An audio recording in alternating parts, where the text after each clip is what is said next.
Hello everybody, and welcome back once again to Godzilla. And by the time this video is being uploaded, we are exactly 1 year away from Godzilla X Kong Supernova. And with SpaceGodzilla being nearly 100% confirmed as the main villain in this upcoming monsterverse installment, I thought to myself, might as well tribute this moment by creating a SpaceGodzilla hybrid. Especially since no one has ever tried to create a SpaceGodzilla hybrid as far as I'm aware.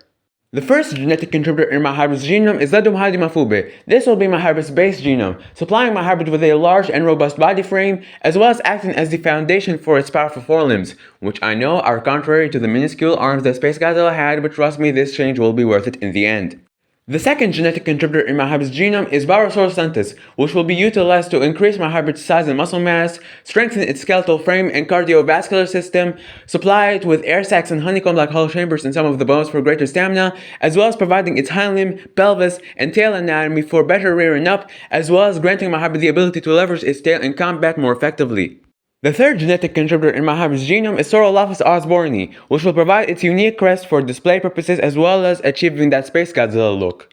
The fourth genetic contributor in my hybrid's genome is Borealopelta Micheli, which will provide its powerful set of armor, shoulder spikes, and spike battery on the sides for not only ensuring optimal defense, but also further achieving that SpaceGodzilla look, mimicking the crystal formations on its back, shoulder crystals, as well as serving a similar defensive function to the photon reactive shield, which can deflect most if not all attacks. Furthermore, it provides its specialized nostrils for cooling up the air that accesses the body. The fifth genetic contributor in my hybrid's genome is Purosaurus basiliensis, which will provide its powerful jaws and neck for granting my hybrid a devastating bite, as well as making my hybrid's teeth thicker, although it should be noted that Purosaurus is not the primary contributor to my hybrid's dentition. The sixth genetic contributor to my hybrid's genome is Gomphotherium angustidens, which provides its large tusks, which will help further achieve the SpaceGodzilla look, while also being situated at the front of the jaws to prevent interfering with the jaw muscles from the Purosaurus, as well as allowing my hybrid to potentially pierce smaller prey, as well as aiding in getting a solid grip on opponents that it bites down on.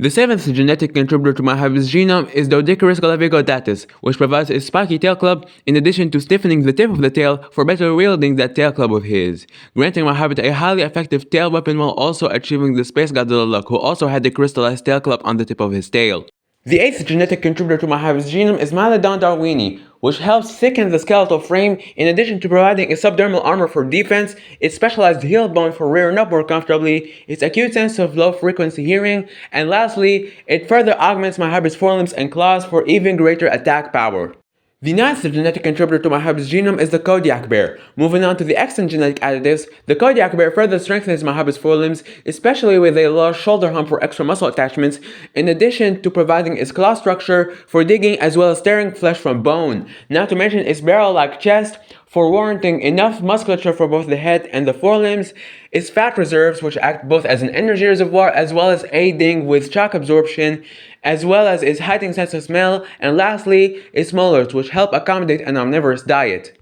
The 10th genetic contributor to my hybrid's genome is the Komodo dragon, which provides its heightened immune system, intelligence, aggression, UV vision, and Jacobson's organ for chemoreception, not to mention major augmentations to my hybrid's weaponry, which include its dentition, with curved, serrated teeth that when taken by Purosaurus result in T-Rex-like teeth, in addition to providing the iron coating on those teeth, making them sharper, the lips for maintaining its dentition in pristine condition during deployment, its venom or bacteria-rich saliva for draining the energy of prey animals, stronger neck musculature for better holding its head as well as fueling its powerful bite, a beta-carotene sheath around the claws making them sharper and stronger, as well as a more muscular tail that still retains a good bit of flexibility. The 11th genetic contributor in my hybrid's genome is the Gila monster, which provides its thick, osteoderm-like scales for protecting my hybrid's unarmored body regions, in addition to its fat reserves on the tail for an even greater energy reservoir, broadening the skull for an even stronger bite, and lastly, its toxin application method, allowing my hybrid to control its toxin production for greater energy conservation while also lessening the risk of self-intoxication. The 12th genetic contributor in my hybrid's genome is the red-eyed crocodile skink, which provides its spikes on the legs and the head for added protection, in addition to, in the case of the head spikes,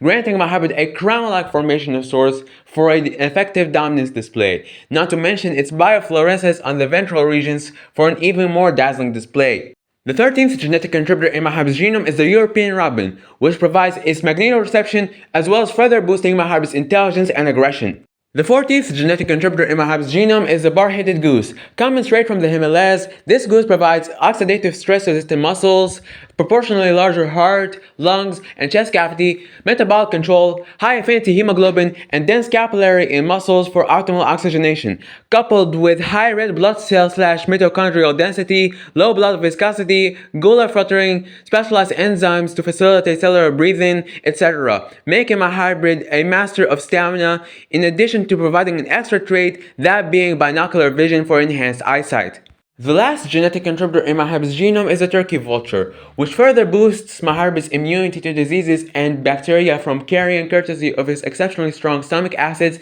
in addition to further augmented intelligence, a bolstered sense of smell, and lastly, its last resort defense mechanism in the form of a highly acidic vomit. Basically, whenever my hybrid feels stressed, which it would likely feel that a lot given that its aggression would drive it to picking up fights with other animals very frequently, it would shoot out the contents of its stomach in the form of a highly corrosive substance that can be shot for great distances. This defense mechanism would prove highly effective at deterring other animals, disorienting them long enough for my hybrid to pull off a finishing move or even deal severe tissue damage to them. And while it is labeled as a last resort defense mechanism, given certain circumstances, it might not be very rare to see my hybrid leverage this defense mechanism every now and then. Now that the genome is complete, it is with great pleasure that I introduce to you Cosmotitan Malevolence, name meaning the malevolent cosmic titan, codenamed SpaceGodzilla. Height 5 meters or 16.4 feet in his quadrupedal stance, 12.5 meters or 41 feet in his tripod stance, length 15 meters or 49.2 feet, and weight 15 tons.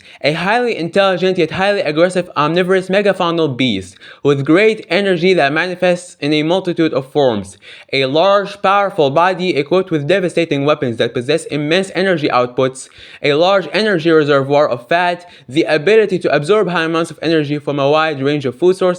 and even drain the energy of prey items using his toxic saliva, not to mention his vibrant displays of dominance that further reflect his energetic aura. With many options to attack up close or from a range, given his great reach and highly corrosive vomit, as well as his impenetrable defenses and insane durability. This guy owns the name SpaceGodzilla with pride.